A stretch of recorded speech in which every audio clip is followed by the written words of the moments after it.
नमस्कार, आज के विशेष कार्यक्रम एटीवी बुलेटिन में स्वागत है आपका। मैं हूं तारा कतनौरिया और आप देख रहे हैं देश का तेजी से बढ़ता हुआ एटीवी न्यूज चैनल।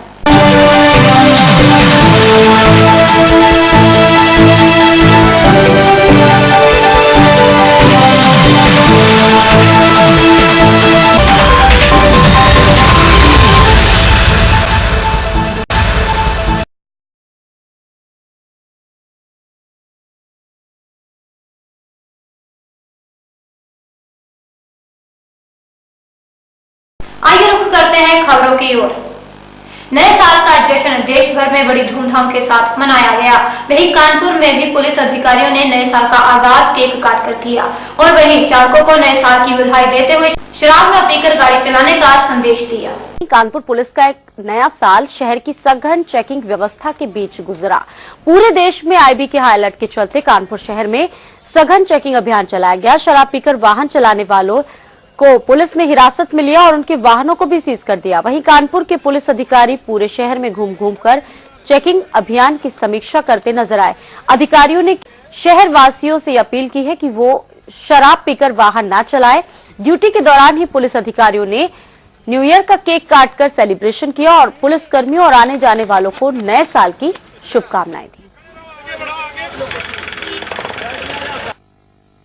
जो नववर्ष का जश्न मना रहे हैं लोग, वे शांतिपूर्वक तरीके से मनाएं, किसी प्रकार से नशे का सेवन ना करें, ट्रैफिक के नियमों का पालन करें और सभी लॉ एंड ऑर्डर बनाने में, व्यवस्था बनाने में योगदान दें, ताकि जो जश्न है वो सभी मिलजुल कर मना सकें, किसी को भी इस जश्न मनाने में परेशानी ना हो। ध्यान रखें कि बहुत फास्ट रैश ड्राइविंग नहीं हो और अगर आप शराब का सेवन करके आप गाड़ी नहीं चलाएं। लोगों से यही अपील है कि अच्छी तरह से न्यू ईयर मनाएं और पुलिस की पर्याप्त सुरक्षा रहेगी। जो भी उल्लंघन करेंगे या खुले में शराब पी के या इस तरह की हरकतें करेंगे उनके खिलाफ विधिक कार्रवाई सख्त से सख्त की जाएगी। वहीं कानपुर क्लब में लोगों ने अपने तरीके से नए साल का जश्न मनाया और वहीं पुलिस प्रशासन के सामने अश्लील डांस भी हुआ और शराब भी परोसी गई। देखिए पूरी खबर स्पेशल रिपोर्ट में। कानपुर क्लब में हुए सैकड़ों लोगों ने अपने ढंग से नए साल का जश्न मनाया। नए साल के स्वागत की पार्टी में लोगों ने शराब भी पी।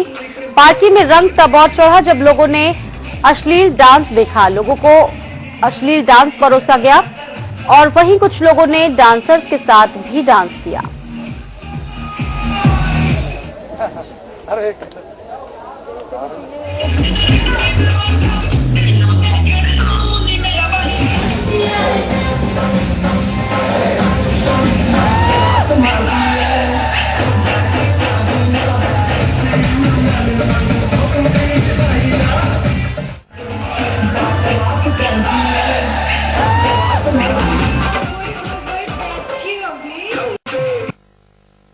प्रशासन के लाख दावों के बाद भी कानपुर क्लब में जमकर शराब पिलाई गई और अश्लील डांस दर्शकों को परोसा गया।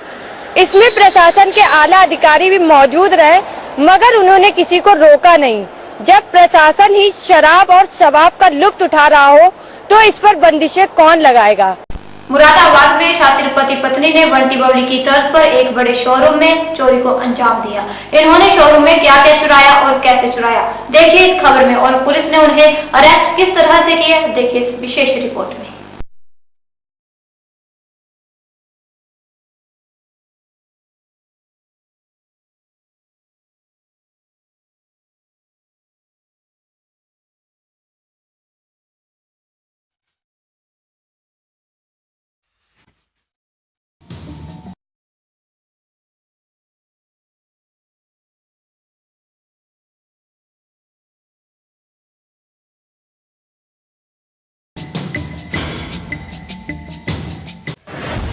आज खुलेगा मासूमियत के पीछे छुपे शातिर चेहरे का राज। खूबसूरत चेहरों के काले कारनामों से अब उठेगा पर्दा। दिल्ली के दंपत्ति बड़े शोरूम में करते थे चोरी की वारदातें। शानदार पहनावे और महंगी गाड़ी से झाड़ते थे रौब। सीसीटीवी फुटेज ने खोल दी शातिर पति पत्नी की पोल। साल की आखिरी चोरी हो गई फेल। मुरादाबाद में पुलिस के हत्थे चढ़े बंटी और बबली। पुलिस की गिरफ्त में खड़े ये पति पत्नी देखने में जितने मासूम नजर आते हैं, उसके पीछे की सच्चाई उतनी ही खौफनाक है।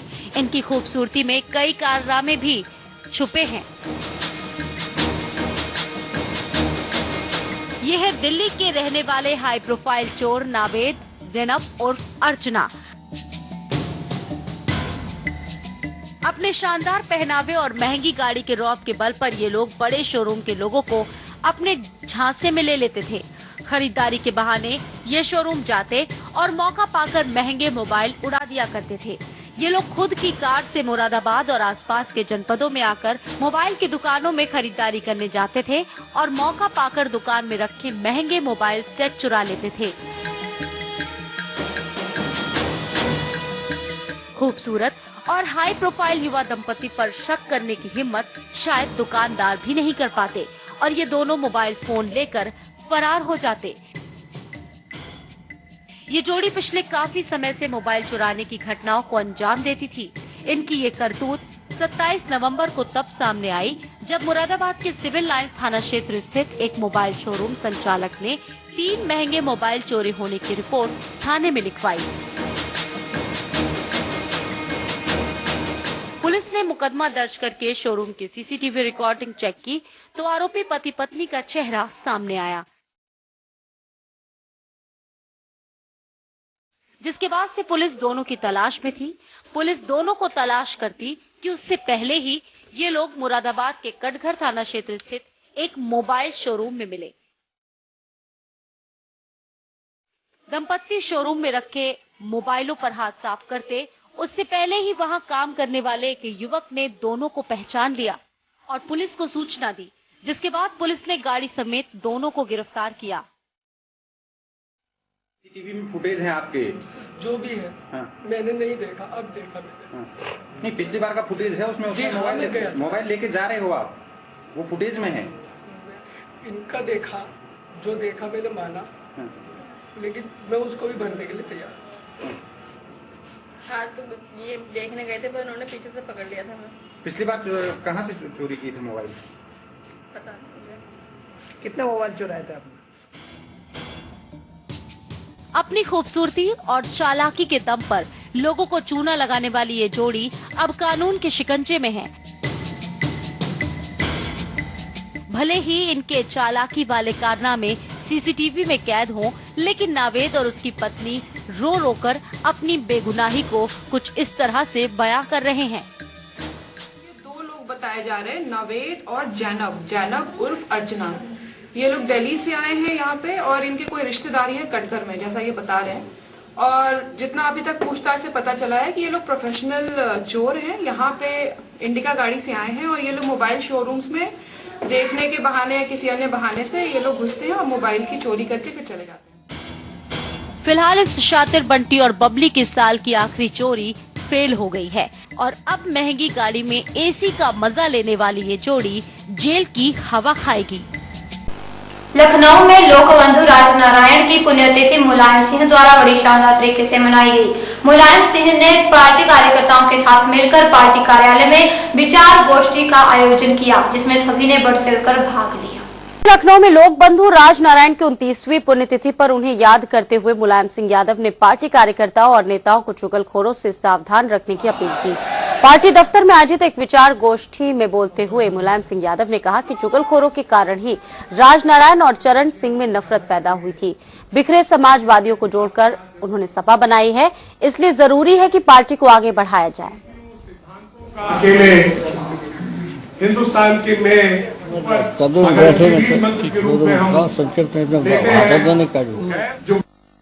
राजनाथ जी की सपना था समाजवाद का, तो हमारी आपकी जिम्मेदारी हो गई है कि राजनाथ जी का जो सपना था समाजवाद का, और गरीबों का अन्याय के खिलाफ लड़ने का, गरीबों की मदद करना, अन्याय के खिलाफ आपको संघर्ष करना है। जहां अन्याय हो, चाहे परिवार में हो, चाहे गांव में हो, चाहे पार्टी के अंदर हो, अन्याय हो तो उस अन्याय का विरोध करना, यही कर्तव्य राजनाथ के लिए आपकी स्मृति और श्रद्धांजलि होगी। इन्हीं शब्दों के साथ हम राजनाथ जी को श्रद्धांजलि। पंजाब के पठानकोट में लगातार फायरिंग हो रही है। 2 आतंकवादी ढेर हो गए हैं, बल्कि 2 सुरक्षा कर्मियों के शहीद होने की खबर भी मिली है। देखिए पूरी खबर में क्या है सारा मामला। बड़ी खबर पंजाब के पठानकोट से, जहां पर लगातार फायरिंग चल रही है। आज आपको बता दें कि आतंकी हमला किया गया है। 2 आतंकी फिलहाल ढेर हो गए, जबकि 2 सुरक्षा कर्मी भी शहीद हुए हैं। आतंकियों ने आज सुबह हमला किया था। 6 की संख्या में आतंकी है। पठानकोट में एयरफोर्स का स्टेशन है और अब जो खबर आ रही है उसमें यह कि 4 आतंकी मारे गए हैं। हालांकि अभी भी वहां पर फायरिंग हो रही है, मुठभेड़ चल रही है और पूरे प्रदेश भर में हाई अलर्ट जारी कर दिया है। यह तस्वीर देखिए, आपको बता दें कि पठानकोट की यह तस्वीर है और ये 2015 में भी हमला हुआ था और कल यानी कि के जश्न में लोग डूबे हुए थे, लेकिन रात 2 बजे के बाद से वहां पर गतिविधियां शुरू हुई और फिर वहां पर अचानक फायरिंग हुई। कल ही वहां पर एसपी को अपहरण कर लिया गया था, उसके बाद एसपी के साथ मारपीट भी की गई और उसी गाड़ी से आतंकी सेना के वर्दी में यहां पर पहुंचे और हमले शुरू कर दिए। 6 से 7 आतंकी होने की संभावना है, यह फिलहाल अभी कहा जा रहा है। पंजाब के पठानकोट स्थित एयरफोर्स बेस पर आतंकियों ने हमला कर दिया है। शनिवार तड़के हुए इस हमले में करीब 6 आतंकी शामिल है। फिलहाल पूरे आंकड़े हम नहीं बता सकते क्योंकि एक के बाद एक, जब एक आतंकी ढेर होते हैं दूसरे आतंकी फायरिंग शुरू कर देते हैं। यानी अब तक जो 4 आतंकी ढेर हो चुके हैं और अभी भी फायरिंग वहां पर जारी है। चारों तरफ से नाकेबंदी की गई है, चारों तरफ से सुरक्षाकर्मी ने घेर लिया है और एनएसजी के जवान को भी बुलाया गया। मौके पर एनएसजी जवान भी है। लगातार वहां पर फायरिंग चल रही है। 2 सुरक्षाकर्मी के शहीद होने की खबर आ रही है। फिलहाल सुरक्षा बलों और आतंकियों के बीच मुठभेड़ जारी है। बताया जा रहा है कि एयरफोर्स बेस पर 3 तरफ से हमला किया गया। एयरफोर्स बेस पर 3 तरफ से हमला किया गया। हालांकि अभी किसी जवान को वहां तक जाने की इजाजत नहीं दी गई है। पठानकोट से ये सीधी तस्वीरें आप देख सकते हैं। अलर्ट जारी कर दिया गया है, चारों तरफ से नाकेबंदी की गई है, घेर लिया गया है और 3 तरफ से ये हमले हुए। एयरफोर्स बेस पर 3 तरफ से हमला किया गया आतंकियों के द्वारा। फिलहाल जो खबर आ रही है उसमें यह कि तुरंत ही सुरक्षा कर्मियों ने मोर्चा लेते हुए 4 आतंकियों को मार गिराया है और अभी भी वहां पर मुठभेड़ चल रही है। एनएसजी के जवान को मौके पर बुला लिया गया है। पठानकोट से यह सीधी तस्वीर आप देख सकते हैं। हमले के बाद से सेना का सर्च ऑपरेशन भी जारी है। यानी कुछ देर पहले जो खबर आ रही है तो उसमें यह कि लगातार मुठभेड़ चल रही थी, अभी भी मुठभेड़ चल रही है, लेकिन अब यह कहा जा रहा है इससे कि जो भी आतंकी वहां पर बचे हुए हैं वो फिलहाल इस वक्त दुबके हुए हैं। सर्च ऑपरेशन जारी है, लेकिन 6 पहले उम्मीद तक यह कहा जा रहा था कि 6 आतंकी वहां पर मौजूद हो सकते हैं। फिलहाल 4 को ढेर करने के बाद से कुछ क्षण के लिए वहां पर फायरिंग रुक गई है, लेकिन लगातार सेना अभी भी अलर्ट है और सर्च ऑपरेशन जारी है। चारों तरफ से घेर लिया है। एनएसजी के जवान को मौके पर बुला लिया गया है। एनएसजी के जवान लगातार कार्रवाई में जुटी हुई है। आपको बता दें कि पठानकोट का यह मामला है और एयरबेस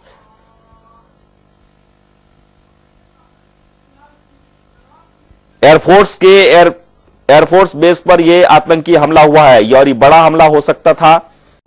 नई दिल्ली में प्रदूषण को कंट्रोल करने के लिए ऑड इवन फार्मूला शुरू किया गया है। इस फार्मूले के तहत दिल्ली के मुख्यमंत्री अरविंद केजरीवाल खुद कारपूलिंग करके दिल्ली सचिवालय पहुंचे।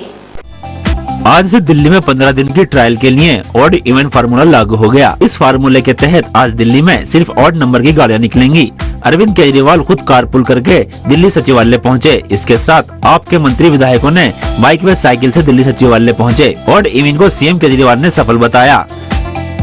मैं बार बार कहता था कि ये एक ऐसी चीज है जो कि डंडे से नहीं की जा सकती हासिल। ये केवल तभी हो सकता है जब लोग दिल से इसको अपनाएं और लोग इसको ये एक तरह से मूवमेंट बन जाए। तो अभी तक का एक्सपीरियंस ये दिखा रहा है कि दिल्ली के लोगों ने इसको अपना लिया है, ये मूवमेंट बन गया है और I am truly overwhelmed by the response that we have received so far. Delhi के लोग बहुत जबरदस्त लोग हैं। उन्होंने एक बहुत ही इम्पॉसिबल सा काम करके दिखाया है और इसके सफलता के बेसिस पे मैं इस बात से कॉन्फिडेंट हो रहा हूँ कि आने वाले 5 साल के अंदर दिल्ली के लोग और बहुत बड़ी बड़ी चीज़ें करके दिखाएंगे। दूसरी बुराइयों को भी हम सब मिलके दिल्ली के लोग निजात पाके दिखाएंगे and Delhi will show the way to the rest of the. आज 1 तारीख है यानी ऑड नंबर का दिन है। आज ऑड नंबर की कार वाले लोग अपनी कार इस्तेमाल कर सकेंगे। ऑड या इवन नंबर कार के रजिस्ट्रेशन का अंतिम नंबर है। वहीं इसका पालन न करने पर 2000 रुपए का जुर्माना भी देना होगा। दिल्ली सरकार ने लोगों से गुजारिश की है कि वो इसका पालन करें ताकि सड़कों पर कारें कम हो तो प्रदूषण भी कम हो सके। यूपी के मुख्यमंत्री अखिलेश यादव ने आज नए डीजीपी जावेद अहमद को मनोनीत किया। जावेद अहमद यूपी सरकार के 8वें डीजीपी बने हैं। आइए जानते हैं कौन है जावेद अहमद। सपा सरकार में यूपी को जावेद अहमद के रूप में 8वां डीजीपी मिला है। 1984 बैच के आईपीएस जावेद अहमद अपनी सर्विस देंगे। यूपी में 1 साल के दौरान 3 डीजीपी को विदाई दी गई। 2015 में पहली विदाई अरुण कुमार गुप्ता, फिर AK जैन और 31 दिसंबर को डीजीपी जगमोहन यादव अपने पोस्ट से रिटायर्ड हुए। जावेद अहमद मूल रूप से बिहार पटना से 1984 बैच के आईपीएस हैं। यूपी में हमेशा प्रॉब्लम रहता है और हमको अपनी मशीनरी को बहुत टाइट करना पड़ेगा। जो उस तरह का काम करते हैं उनको चिन्हित करके उनके विरुद्ध कार्रवाई करनी पड़ेगी। इससे पहले अहमद डीजी रेलवे के पद पर तैनात थे। उन्हें साल 2000 में डीआईजी के पद पर प्रमोशन मिला और 2005 में आईजी बने। इसके बाद अहमद 2011 में एडीजी बने और 2015 में डीजी के पद पर प्रमोशन मिला। नए डीजीपी जावेद अहमद के सामने लॉ एंड ऑर्डर को लेकर बड़ी चुनौती है। जावेद को जनता के बीच जाकर जनता की कसौटी पर खरा उतरना होगा, जिसे वे मान भी चुके हैं। यहाँ पर लेते हैं एक छोटा सा ब्रेक के उस पार भी खबरों का सिलसिला जारी है। बने रहिए ATV न्यूज चैनल के साथ।